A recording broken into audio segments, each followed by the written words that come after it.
Gəncədə fəaliyyət göstərən 8 nömrəli marşrut xətti üzrə hərəkət edən avtobuslarla bağlı sərnişinlər narazılıqlarını dilə gətirirlər. Gəncə Xəbəraza müraciət edən vətəndaşların sözlərinə görə, isti hava şəraitinə baxmayaraq marşrut xəttində istismar olunan avtobusların əksəriyyətində kondisioner sistemləri işlədilmir. Sərnişinlər bildirirlər ki, gün ərzində temperaturun yüksək olduğu saatlarda avtobuslarda hərəkət etmək çətinləşir və bu da xüsusilə yaşlı insanlar, uşaqlar və sağlamlıq problemi olan şəxslər üçün əlavə narahatlıq yaradır.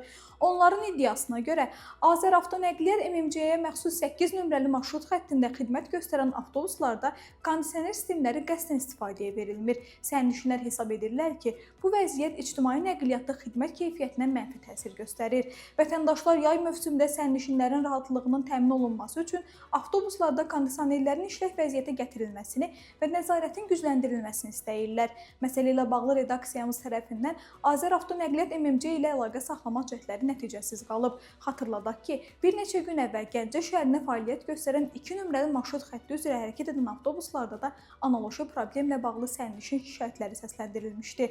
Həmin müraciətlərdə də kondisioner sistemlərinin işləmədiyi və bunun sərnişinlərin narazılığına səbəb olduğu bildirilirdi.